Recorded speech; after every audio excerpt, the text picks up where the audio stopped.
Hello ಮಕ್ಕಳೇ, ಎಲ್ರಿಗೂ ನಮಸ್ಕಾರ.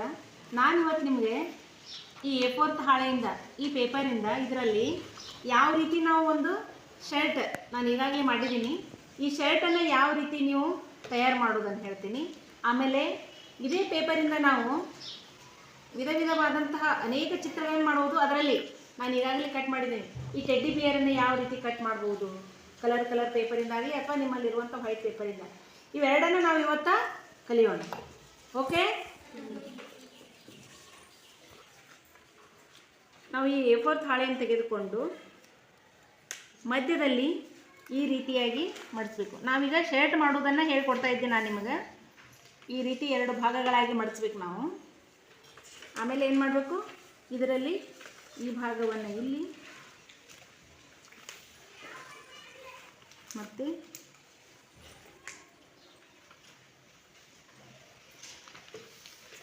ಈ ರೀತಿಯಾಗಿ ನಾವು ಇವುಗಳನ್ನು ಜೋಡಿಸ್ಕೋಬೇಕು. ಅದೇ ರೀತಿ ಏನು ಮಾಡಬೇಕು, ಇದನ್ನೇ ಫೋಕಸ್ ಮಾಡಿ ಇಲ್ಲಿ ಮಾಡಬೇಕು.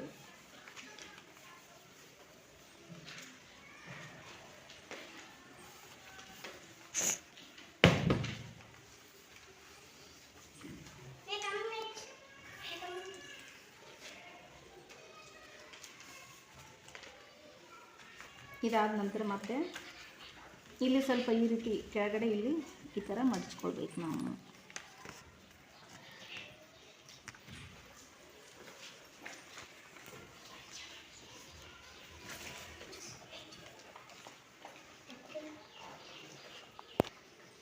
ಇದು ಈ ರೀತಿ ಮಡಿಸಿದ ತಕ್ಷಣ ಈ ಕಡೆ ಹೊಳಿಸಿ ನಾವೇನು ಮಾಡಬೇಕು, ಇದನ್ನು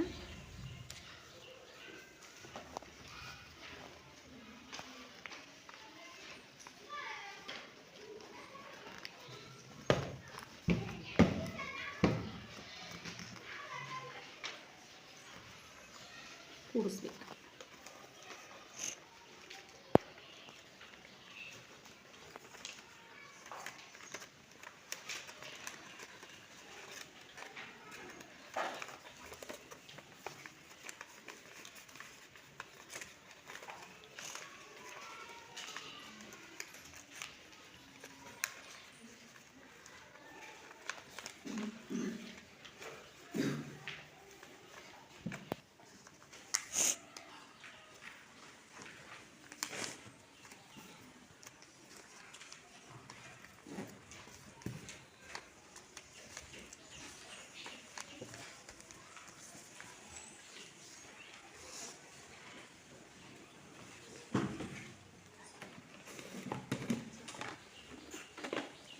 ಈಗ ನಾವು ಇದಕ್ಕೆ ನೋಡಿ ಶರ್ಟ್ ತಯಾರಾಯಿತು.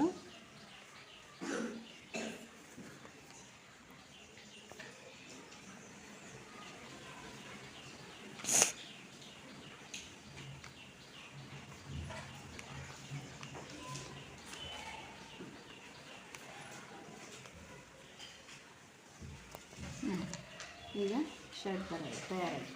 ನೋಡಿಲ್ಲ ಎಲ್ಲರೂ, ಶರ್ಟ್ ರೆಡಿ ಆಯಿತಾ? ಈಗ ನಾವು ಶರ್ಟನ್ನು ತಯಾರು ಮಾಡಿದ್ವಿ.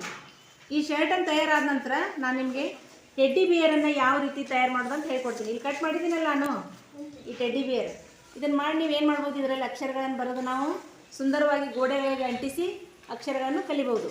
ಇದರಲ್ಲಿ ನಾನು ಟೆಡ್ಡಿ ಬಿಯರ್ ಯಾವ ರೀತಿ ಮಾಡೋದಂತ ಹೇಳ್ತೀನಿ. ಎಲ್ಲರೂ ಶರ್ಟ್ ತಯಾರು ಮಾಡಿದ್ರಿ? ನೋಡು, ಎಲ್ರಿಗೂ ಶರ್ಟ್ ಮಾಡೋಕ್ಕೆ ಬಂತಂತ ಇದು. ಮುಂದಿಡಿರಿ ಕೈ.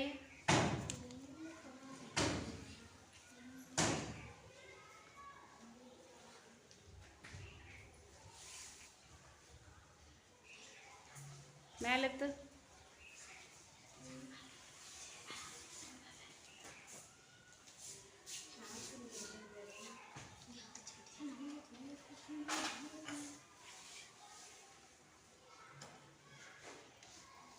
ಓಕೆ, ನಾಳೆ ಎಲ್ಲರೂ ಮನೆಯಾಗ ಒಂದೊಂದು ಶರ್ಟ್ ತಯಾರು ಮಾಡ್ಕೊಂಡು ಬರ್ರಿ.